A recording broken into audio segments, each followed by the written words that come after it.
영혼을 성장시키는 책 소개방 영성 책방입니다. 오늘은 박용호 목사의 우리가 몰랐던 1세기 교회, 오늘의 그리스도인을 위한 사회사적 성경 읽기,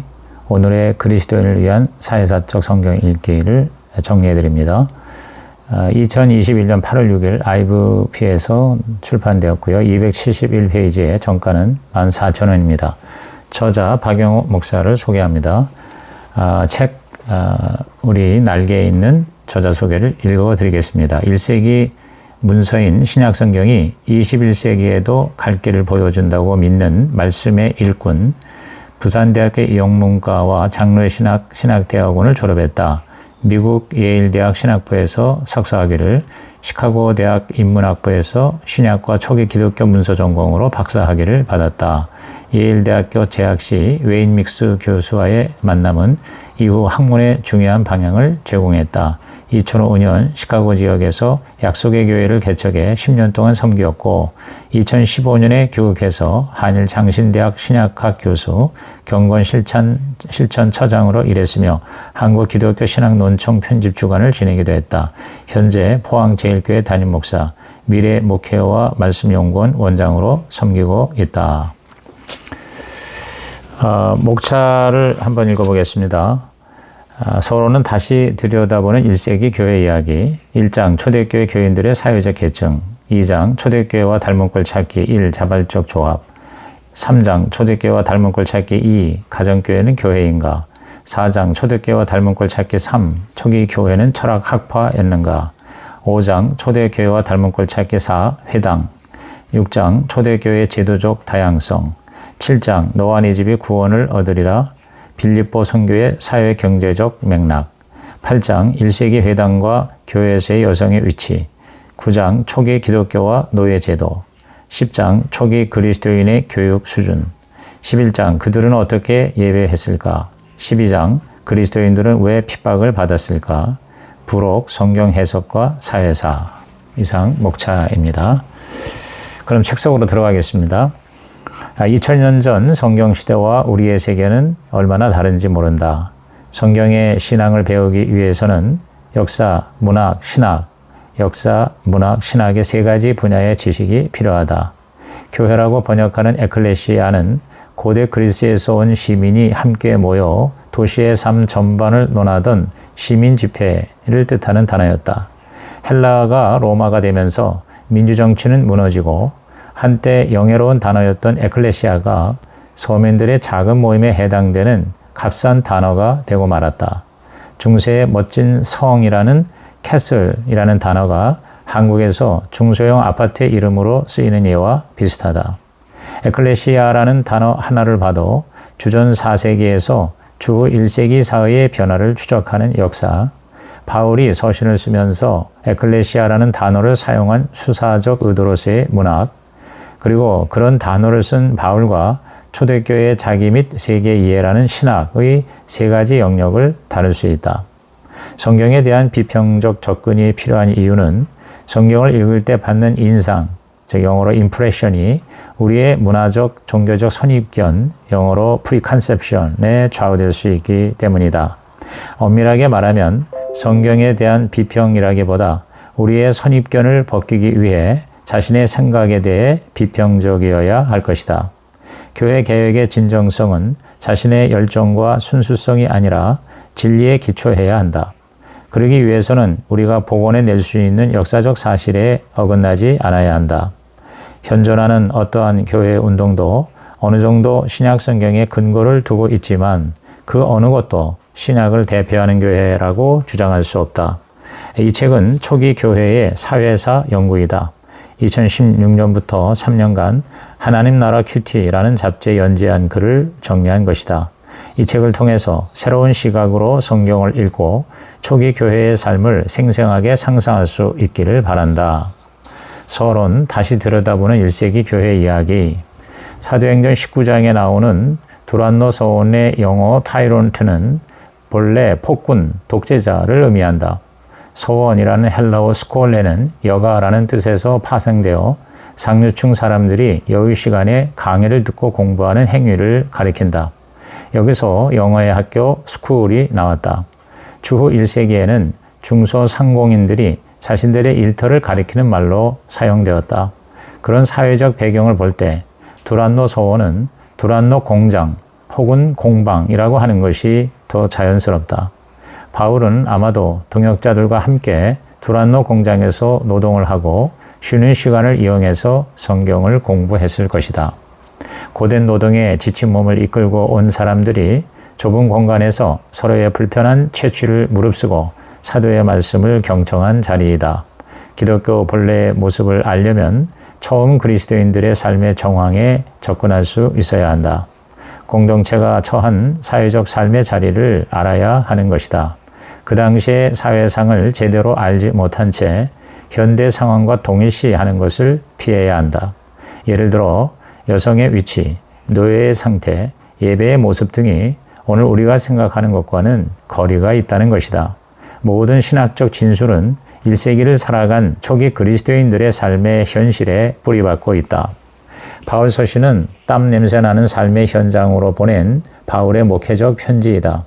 그것을 신학 논문처럼 읽지 말아야 한다. 역사를 읽을 때 정치사만으로 보지 말고 사회사 쪽으로 살펴볼 필요가 있다. 정치사는 엘리트들의 관점에서 위에서부터의 역사라고 한다면 사회사는 아래로부터의 역사, 영어로 History from Below를 목표로 한다. 그럴 때 역사의 영역이 확장된다. 큰 정치적 격변뿐 아니라 서민들의 일상생활도 중요하다. 초기 그리스도인들의 삶에서는 후자가 훨씬 더 중요할 수 있다. 물론 아래로부터 보는 시각과 함께 다른 문화를 들여다보는 시각, 즉 문화인류학적 접근도 포함되어야 한다.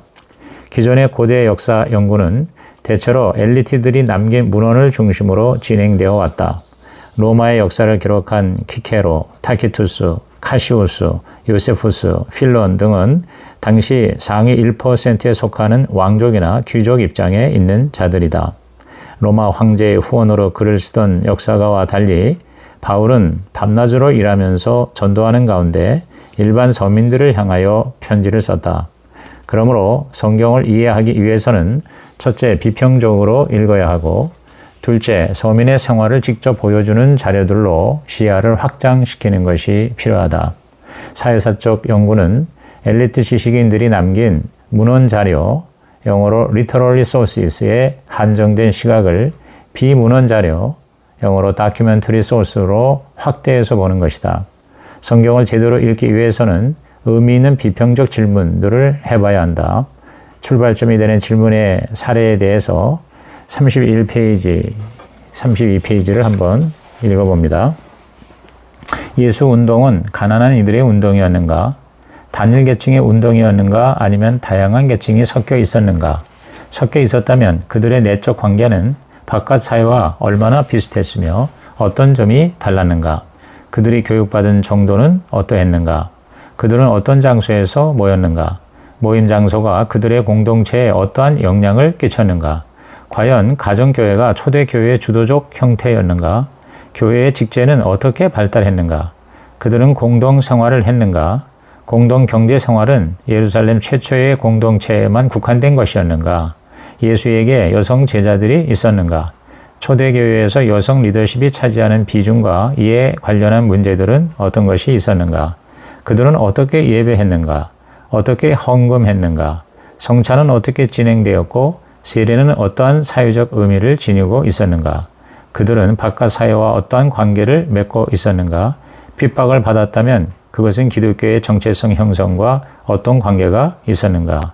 이러한 질문을 하며 바울이 선교하던 도시의 광장과 장터, 골목을 향해 발걸음을 옮겨보자.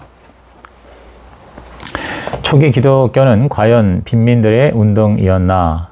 전반적으로 처음 시작된 예수 운동이 빈민들 사이에서 일어난 일이라는 인상이 있지만 신약 성경을 자세히 살펴보면 초대 교인 전체를 하층면으로만 보기 힘든 증거가 많다. 예수의 제자 중 니고데모, 아리마대 요셉, 다락방을 제공한 마가, 총독 서기오, 에베소 의회, 도시의 귀부인들은 당시 최고위층에 속한 자들이었다. 제자들 중에도 베드로같이 배를 소유한 자들은 상당히 안정된 생활을 하던 사람들이다. 대부분의 학자들에 의하면 초대교회는 사회의 최상층부와 최하층을 제외한 다양한 계층이 섞여 있는 집단이었다는 결론을 내놓고 있다. 초기 기독교를 하층민의 운동으로 본 견해에 비해 새로운 합의라고 할 수 있다. 바울의 교회들은 가난하고 무지한 사람들 못지않게 지식과 부를 가진 상류층도 적지 않았을 것이다. 예를 들어 고린도 교회는 최대 50명 이상을 수용할 수 있는 상당히 큰 주택을 가진 부유층이 있었음을 알 수 있다. 초대교회는 노예와 주인이 그리스도 안에서 차별 없이 영적 가족이 되는 사랑의 가부장제였을 뿐만 아니라 경제적 상호부조의 정신도 가지고 있었다. 진정한 교회로는 교회는 이런 것이어야 한다라는 당위적 요구로서의 교회론이 아니다. 그것은 성경에 나타난 교회라기보다는 개인의 바람이 투영될 여지가 많다. 그러므로 당시의 교회와 유사한 사회 조직들의 모습을 비교해 볼 필요가 있다. 교회는 영적 공동체인 동시에 사회적인 실체이다.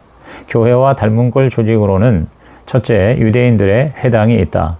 교회는 당시 회당의 공동체 경험과 문화를 활용했을 것이다. 둘째는 오이코스 즉 노예들을 포함한 대가족으로서의 가정이다. 셋째는 스승의 가르침을 중심으로 공동생활을 하면서 이상을 실천하는 공동체가 된 당시의 철학 학파들이다. 이러한 조직들을 자발적 조합, voluntary association이라고 한다. 사도행전 19장에 나오는 에베소의 은장색 조합을 콜레기움, 복수로는 콜로기아라고 한다. 콜로기아는 로마 제국 서민들의 삶에 절대적 중요성을 차지하는 사회 조직이었다. 이러한 자발적 조합은 길드, 코이노니아라는 단어로도 불리워졌다. 대개 20에서 40명 정도의 규모였고 한 달에 한 번 정도 정기 모임을 가지면서 직능적인 경제와 정치적인 압력의 기능도 했다. 누가복음 5장에 보면 세베대의 아들 야고보와 요한은 시몬의 동업자 즉 코이노노이로 소개되고 있다. 그것은 일종의 어부조합이었을 것이다. 이러한 자발적 조합과 교회의 차이점은 무엇인가? 첫째, 용어 면에서 초대교회를 가리키는 에클레시아라는 단어는 조합의 명칭으로는 사용되지 않았다. 둘째, 구성원 면에서 콜레기아는 귀족과 서민이 함께 모이지 않은 것에 비해 교회는 다양한 사회계층이 모인 집단이다. 교회는 경제적, 인종적, 사회적 차이를 넘어서는 공동체로서 독특했다. 셋째로 당시 조합들은 후원자가 사람들에게 나타난 반면 교회는 후원자가 있더라도 가급적 나타내지 않았다. 넷째, 자발성 면에서도 조합들은 회비와 벌금 제도가 있었지만 초기 교회는 정기 회비를 강제했다는 증거가 하나도 없다. 기독교 교회야말로 자발적 선의와 나눔의 정신으로 유지되는 공동체였다. 다섯째, 콜레기아는 월 1회 모임이 표준이었지만 초기 교회는 심지어는 매일 모였다. 모임의 빈도수 차이 하나만으로도 조합과 교회는 판이했다. 여섯째, 교회는 윤리적 삶이나 세계관에 무관심한 조합과 달리 매우 강한 윤리적 가치를 공유했다. 그러한 구별은 그리스도께서 구원자이시며 세상의 통치자시라는 세계관적 고백과 연결되어 있었다. 일곱째, 조합은 대부분 한 지역 내의 조직들이었지만 교회는 처음부터 초지역적 관계 속에 존재한다는 자의식이 있었다.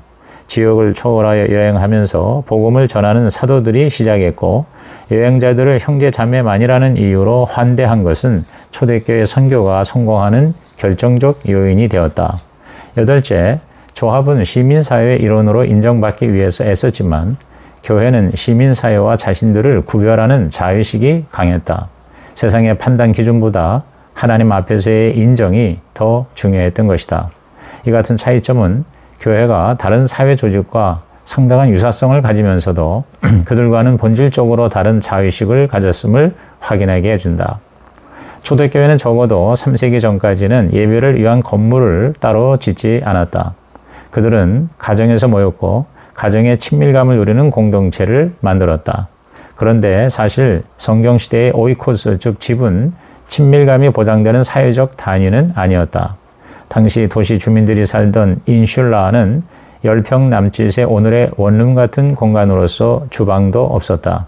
그 좁은 공간에서 예배를 드렸다면 작은 규모였을 것이다. 도무수라는 단독주택이나 빌라라고 하는 별장형 주택은 한 도시의 3% 미만이었다. 대다수, 특히 마케도니아 지역의 빌립보, 데살로니가 등의 교회는 무척 가난했던 것 같다. 그래서 집과 집 사이의 허술한 칸막이를 잠시 치우고 모임을 가졌을 가능성이 매우 크다. 주택 공간 이외에 공장, 창고, 식당, 가게 등의 상업적 공간이나 여가 활동을 위한 다양한 장소를 초기 그리스도인들이 사용했을 것이다. 그런 점에서 오늘날 초대교회 원형으로 여겨지는 가정교회는 초대교회의 본질적인 모습과 다른 형태일 수도 있다. 물론 가정 모임과 전체 교회의 모임이라는 이중 모임이 있었으리라는 추측은 고린도 교회를 통해서 볼 수가 있다.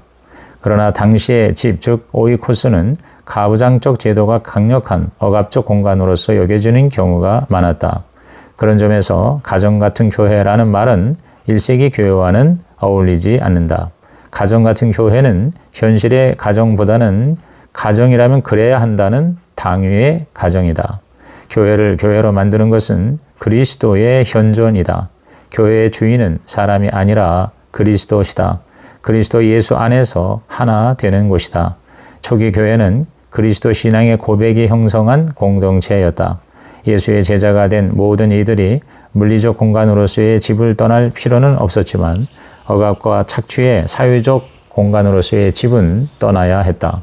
약자에 대한 강자의 지배가 당연시되는 집, 가정폭력, 아동학대 등의 집에 살면서도 모두가 하나님의 자녀로서의 존엄을 누리는 교회의 삶을 살아야 했던 것이다.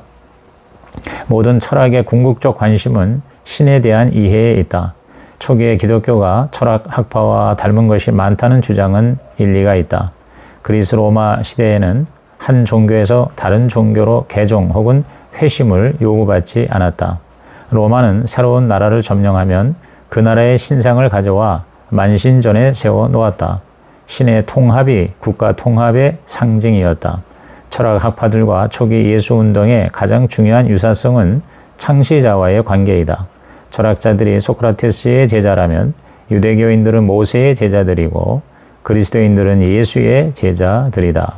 예수도 소크라테스도 스스로 글을 남기지 않았지만 계승자들의 주장은 기억 속에서 스승을 호출하여 인용하는 식으로 전개되었다. 로마의 종교와 그리스도의 철학이 의례에 의해 규정되는 경우였다면 그리스도인은 믿음에 의해 규정되는 사람들이었다. 예수의 제자들은 믿는 자들이라고 명명한다. 믿는다는 사실이 그들의 정체성을 규정했다. 기독교는 출발부터 어떤 의례를 준수하는가 보다 어떤 생각을 갖고 살아가는가에 초점을 맞춘 종교였다. 오직 마음 혹은 누스, 즉 이성적 사고 능력을 새롭게 변화받아야 했다. 하나님의 뜻을 헤아릴 수 있는 분별력을 기르는 것이 그리스도인에게 요구되는 영적인 성장이다. 바울은 우리 삶이 하나님께 드리는 사한 제물이 될 수 있다는 말로 예수 운동을 기존 종교와 구별짓는다. 몸, 곧 삶이 제사가 될 수 있다는 해석은 바울의 신앙 공동체를 유대계의 탯줄에서 끊어낼 준비를 했다. 바울의 제사 없는 종교는 정치적, 사회, 경제적 의미도 크다. 그리스 철학의 목적은 잘 사는 것이었다. 그것을 위해서는 영혼의 돌봄 혹은 영적 성장의 기술이 필요하다. 끊임없는 훈련을 해야 신적인 복에 참여할 수 있다. 신적인 복에 참여하기 위해서는 자신을 통제하는 노력을 해야 한다. 이러한 제자 양육의 개념은 바울의 목회 서신에도 나타난다. 철학에서 성장을 위해 관습적 지혜를 버리는 것이 필요하다고 가르친 것처럼 바울도 바른 생각에 이르는 길은 반대되는 생각, 즉 역설이라고 했다. 유대인의 표적이나 헬라인의 지혜가 아닌 그리스도의 십자가가 진리라는 것이다. 당시에는 대중의 상당수가 철학 논의에 익숙했고 철학을 선택 가능한 생활 방식의 안내자로 여겼다. 예수 운동도 그 참여 자체가 분별력을 요구받고 합리적 사고력의 발달에 참여하는 일이었다. 그런 기독교의 특징은 어느 정도 유대교의 지적 전통을 물려받은 것이다. 교회는 선교를 위해서라도 철학 세계와 소통할 수밖에 없었다. 최소한 예수 운동은 당시 종교들보다는 철학에 좀 더 가까웠다고 할 수 있다. 총체적 삶의 변화로서의 기독교, 영혼의 성장을 중요한 목표로 삼는 기독교, 공적 장에서 자신의 신념을 담대히 전파하는 기독교, 기존의 지배적 관념을 근본적으로 회의하고 과감하게 도전하며 다른 삶의 가능성을 꿈꾸는 초기 그리스도인들의 모습은 고대 종교의 세계에서 기독교의 독특한 역동성을 여실히 보여준다. 가버나움에는 베드로의 집 근처에 가버나움 회당이 있다. 베드로의 집과 회당 간의 거리가 도보로 1분 거리라는 것은 초기 기독교 교회와 유대교 회당 간의 관계를 암시하는 듯하다. 마태복음 10장에서 예수님이 내가 화평이 아닌 검을 주러 왔노라 하고 하신 말씀은 초기 예수 운동이 회당과 대립하고 경쟁하면서 성장하는 모습을 예시한다. 회당은 예배 장소, 교육기관, 여행자들의 숙소, 마을회관 등의 복합적 기능을 담당하면서 이민 공동체의 중추 역할을 했다. 예수님은 회당에서 공적 사역의 시작을 알리는 중요한 선언을 하셨고 회당에서 자주 말씀을 전하셨다. 바울도 먼저 회당을 찾았다. 기독교의 출발은 신학, 제도, 조직 등 여러 면에서 유대교의 빚을 지고 있다. 1세기 바울의 사역은 회당과 근처 개인주택에서 모인 소박한 교회를 중심으로 이루어졌다. 초대 교회의 조직은 회당의 조직보다 훨씬 단순했다. 그리고 서서히 발전해 갔다. 바울은 한 번도 그리스도인의 모임을 회당, 즉 시나고게라고 부른 적이 없다. 즉 유대인 회당과 긴장 관계에 있었던 것이다. 회당은 세속조합과 비슷했다. 그래서 재정적 기부자를 특별 대우했다. 반면에 에클레시아, 즉 교회는 기부자가 있어도 드러내지 않았다. 특유의 생명력과 자발성 그리고 평등의 문화를 보여준다. 바울은 에클레시아를 단지 시민사회 하부 조직으로 여기지 않았다. 오히려 세속 정부보다 훨씬 높은 권위를 가진 하나님의 에클레시아로 보았다. 그리스도인의 모임은 외형적으로는 회당보다 초라하고 궁색했지만 세상과 더 강한 긴장을 유지하며 어느 세속 조직, 즉 조합이나 회당이나 시민사회 등보다 더 상위에 자신들의 공동체로 세워졌다.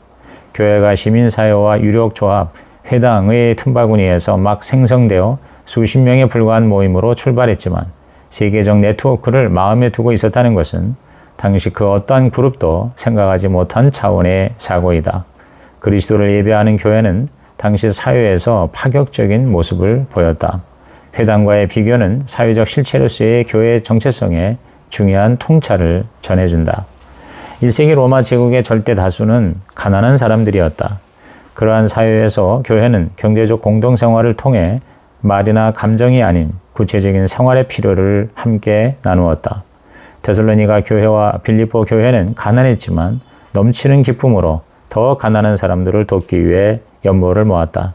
그 두 교회는 좀 더 부유했던 고린도 교회와 달리 주도적으로 장소와 음식 등을 제공할 엘리트 교인이 없었다.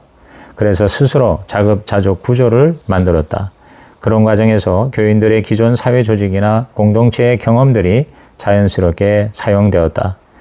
즉 서로 돕는 다양한 사회 조합들, 즉 콜레기아의 조직과 관습이 교회에도 스며들었다. 초기 교회 조직은 두 가지 모델로 분리된다. 부유한 고린도의 가정교회 오이쿠스와 가난한 마케도니아 교회들의 자발적인 조합, 즉 콜레기아를 닮은 모습이다. 마케도니아 교회는 공동 자금을 모으고 관리하는 조직이었으나 고린도 교회는 그러한 조직이나 관습이 없었다. 마케도니아에는 큰 손이 없었고 고린도에는 큰 후원자가 있었기 때문이다. 바울은 이 두 가지 유형의 교회를 차별하지 않았다. 오히려 부유한 후원자가 없던 고달픈 교회들이 바울이 보기에는 더 바람직한 방향으로 움직여갔다. 그래서 바울은 부유한 고린도 교회 헌금은 사양했지만 개인이 아닌 교회 이름으로 헌금한 빌립보 교회의 자금은 수용했다. 고린도 교회는 헌금을 모으는 일에 모자랐지만 마케도니아 교회들은 평소에 상부상조, 자급자족의 공동체를 통하여 주의 일을 위해 헌금하는 습관과 문화, 그리고 조직을 가지고 있었다. 바울의 관심은 오직 그리스도를 전하는 것에 집중했다.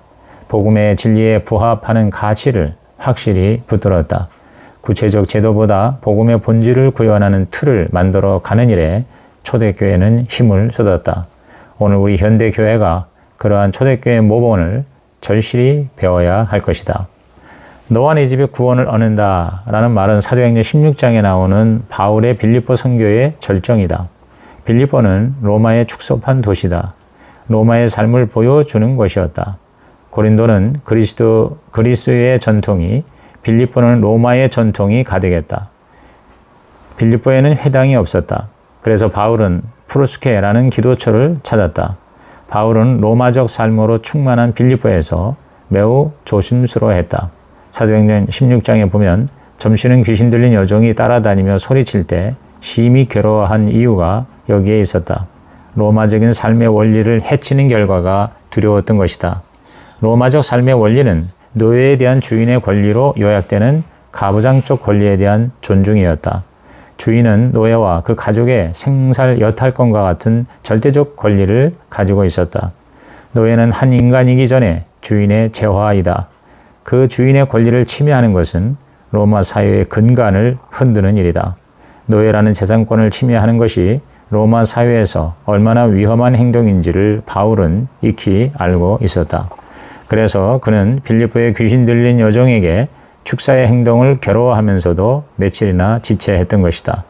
초대교회 그리스도인들은 그리스도를 큐리오스 즉 주라고 불렀다. 그리스 로마 사회에서 큐리오스의 가장 일상적인 용법은 가부장 관계에서 특히 노예가 그 주인을 부르는 말이었다.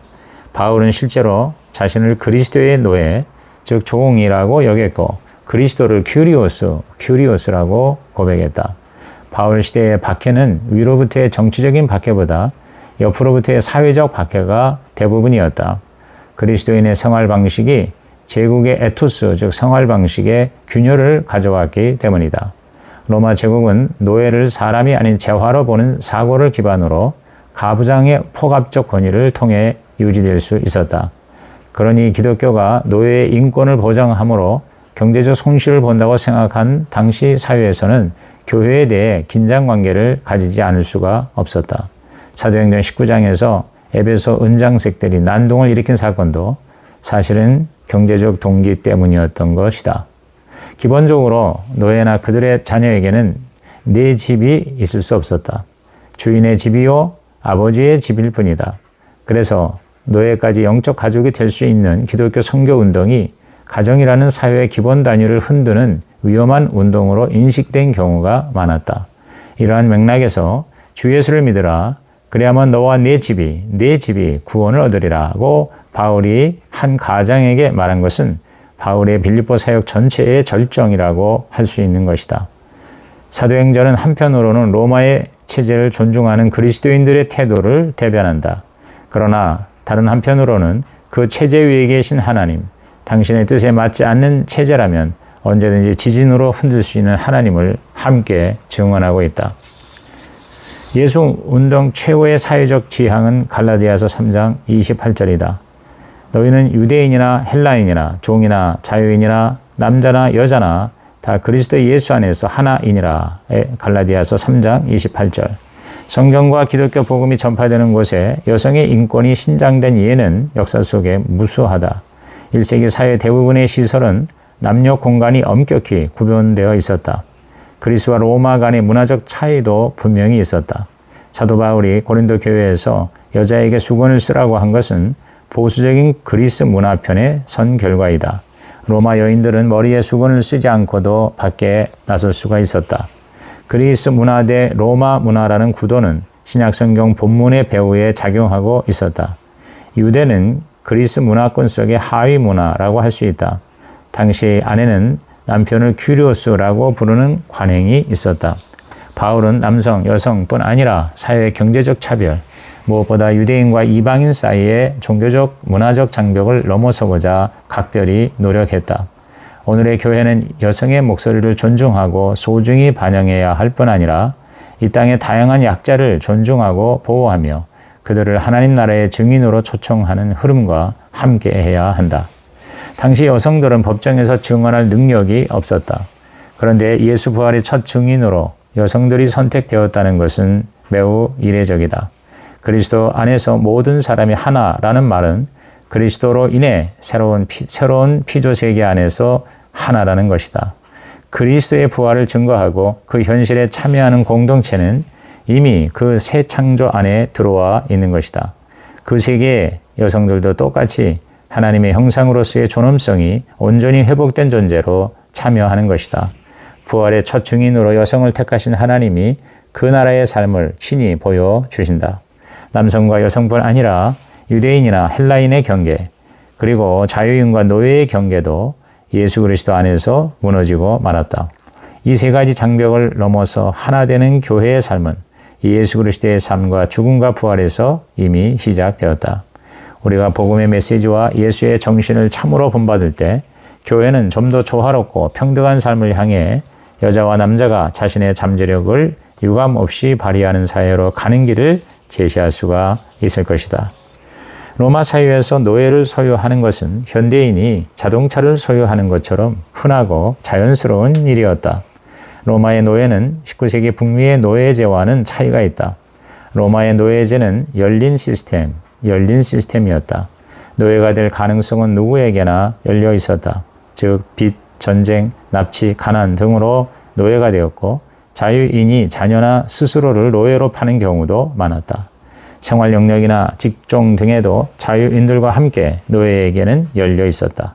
철학자, 가정교사, 의사 등도 노예인 경우가 많았다. 자유인이라고 해서 반드시 경제적 형편이 노예보다 좋은 것은 아니었다. 배고픈 자유인은 유복한 노예보다 나을 게 없었다. 한 집안이나 농장의 관리 책임을 맡은 노예는 청지기, 즉 오이코노모스라고 불렸다. 마을의 자유인들이 일자리를 얻기 위해 이 노예 오이코노모스 앞에 머리를 조아리는 장면은 로마 사회에서 흔히 볼 수 있는 광경이었다. 오이코노모스 노예는 주인에게 빚진 사람에게 상당한 재량권을 행사할 여지가 있었다. 중요한 사실은 노예든 해방노예든 자유인이든 누구에게 속했는가이다.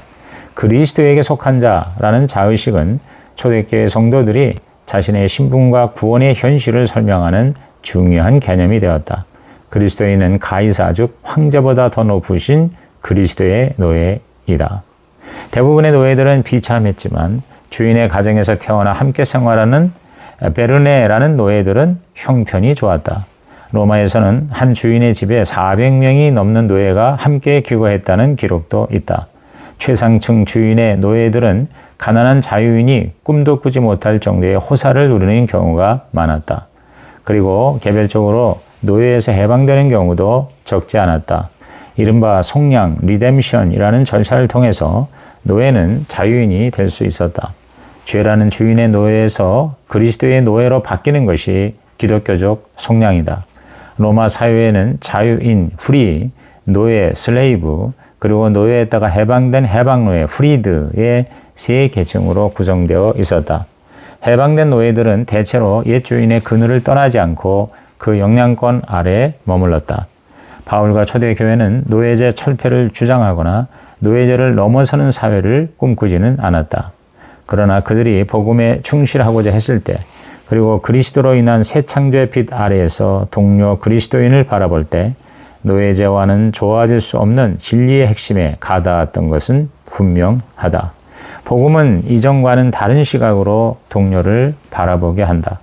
그래서 바울은 고린도서 5장에서 우리가 이제부터는 어떠한 사람도 육신을 따라 알지 아니하노라, 누구든지 그리스도 안에 있으면 새로운 피조물이라 라고 했던 것이다.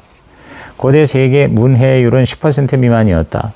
팔레스타인 지역에는 평범한 서민들이 남긴 일상적인 문서들이 거의 없다. 그리스인들은 학교 제도를 발전시켰고 로마인들은 전통적으로 가정을 중심으로 교육했다. 유모나 몽학 선생, 즉 파이다고고스가 아이들을 양육했다. 바울은 그리스도가 선생이라면 율법은 파이다고고스, 즉 몽학 선생 혹은 초등교사라고 했다. 주로 노예가 아이를 가르치거나 학교에 데리고 간 역할을 한 것은 율법이 우리를 그리스도에게로 인도한다는 사실과 좋은 유비를 이룬다. 고대 파피루스 문서 중에 가장 많이 남아있는 것은 단연 신약 성경이다. 그 다음엔 호모의 시들이다. 당시 초등교육이 15세에 끝나면 지식의 꽃이라 할 수 있는 수사학과 철학을 공부했다. 이 단계를 성공적으로 마치면 사회 최상위 엘리트로 대접받거나 교사 혹은 연설문 작성가로 살 수가 있었다. 사도 바울의 교육 수준은 어떠했을까? 바울은 지적인 도시인 다소에서 태어났고 어린 시절 예루살렘으로 유학을 했다. 다소에서는 철학을, 예루살렘에서는 유대 경전적 구약의 율법을 전문적으로 배웠을 것이다.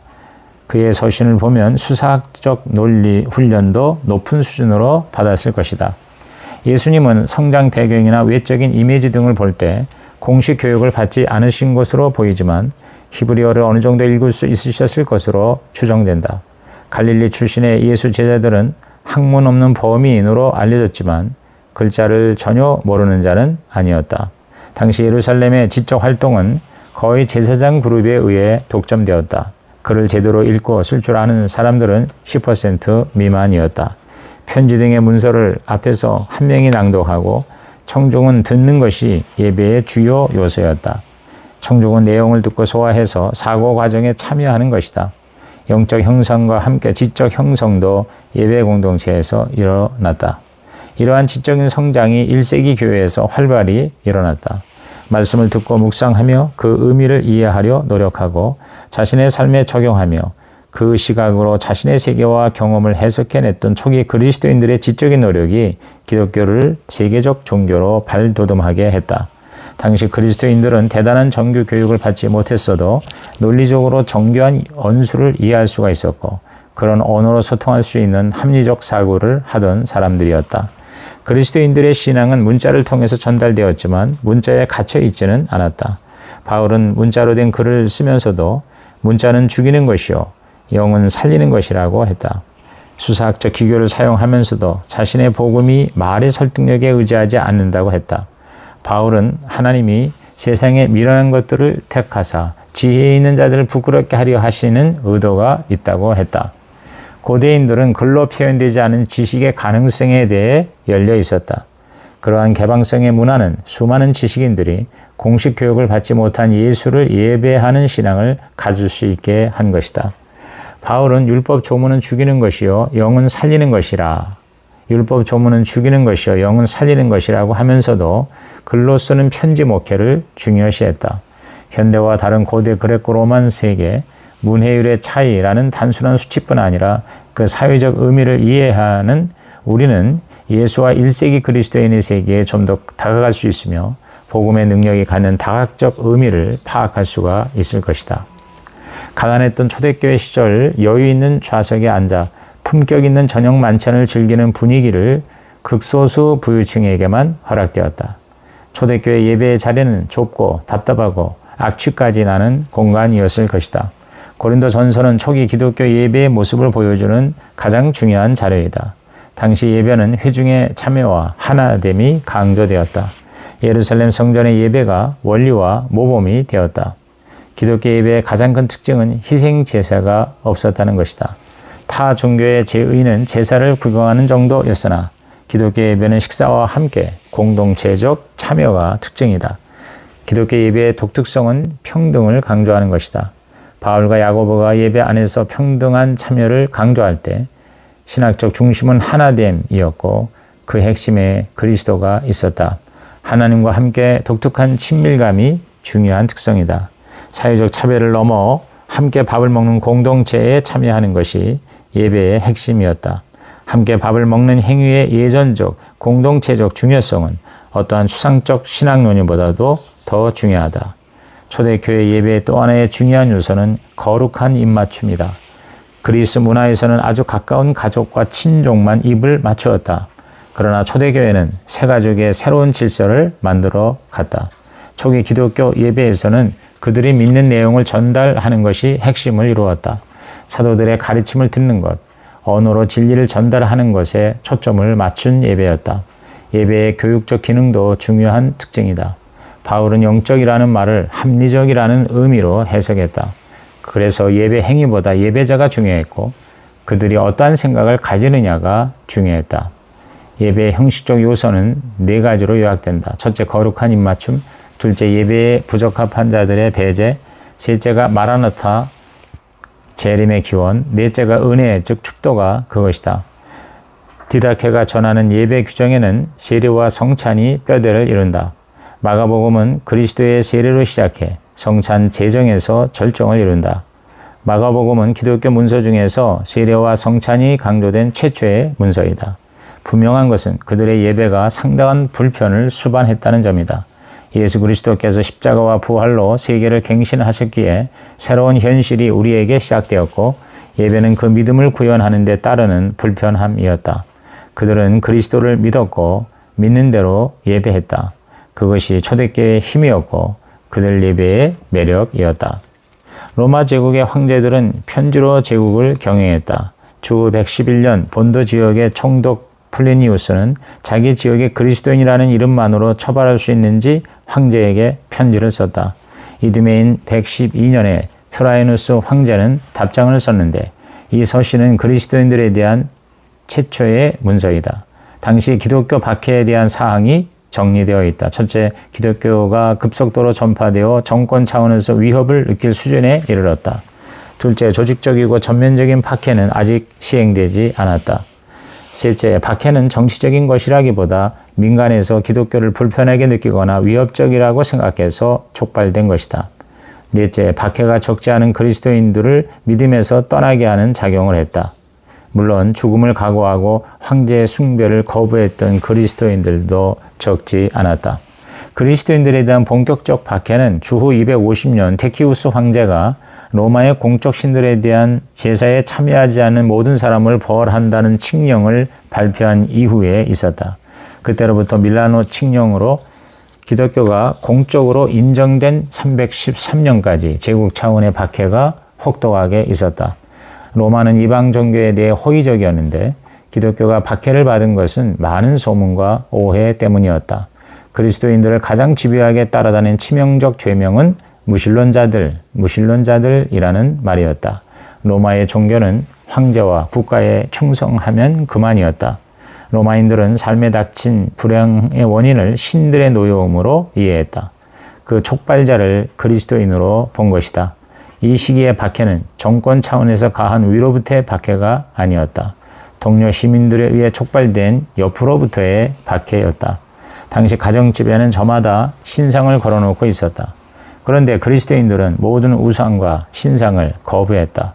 이런 일들이 계속되면서 그리스도인들에게는 무신론자, 곧 신들에게 합당한 존중을 표하지 않는 자들이라는 평판이 쌓이게 된 것이다. 이런 사회적 갈등은 바로 경제적 손해로 연결되었다. 사회적 소외와 경제적 박해의 하이라이트가 바로 요한계시록의 상황이다. 특이한 것은 박해를 받아들이는 그리스도인들의 태도였다. 그들은 죽기를 구하는 자들이었고 순교를 최고의 영광으로 여기는 자였다. 2세기 초 안디옥의 감독이었던 이그나티우스는 하나님을 위해 기꺼이 죽겠다는 글을 남겼는데 자신은 하나님의 밀이고 그리스도의 빵이 되기 위해 야수들의 이빨에 기꺼이 맡기겠다라고 편지했다. 그것이 그리스도 안에서의 순교의 영광이요 기쁨이었다. 그리스도를 향한 교회의 극단적 충성은 외부인에게는 완고하고 강팍한 고집으로 여겨졌다. 이러한 태도가 제국의 질서에 도전하는 것으로 보여졌다. 플리니우스가 말했듯이 죽음도 불사하면서 종교를 거부하는 태도는 제국에 대한 도전으로 보였던 것이다. 그들의 믿음은 고난의 감수를 그리스도에 대한 충성의 핵심으로 삼은 십자가 신앙이었다. 교회가 박해를 받을 때가 교회가 가장 강할 때였다. 그래서 터틀리아는 순교자의 피가 교회의 씨앗이라고 말했다. 이제 마지막 부록 성경 해석과 사회사. 성경 해석에서 사회사의 주장은 신학 중심의 성경 읽기에 대한 반성이다.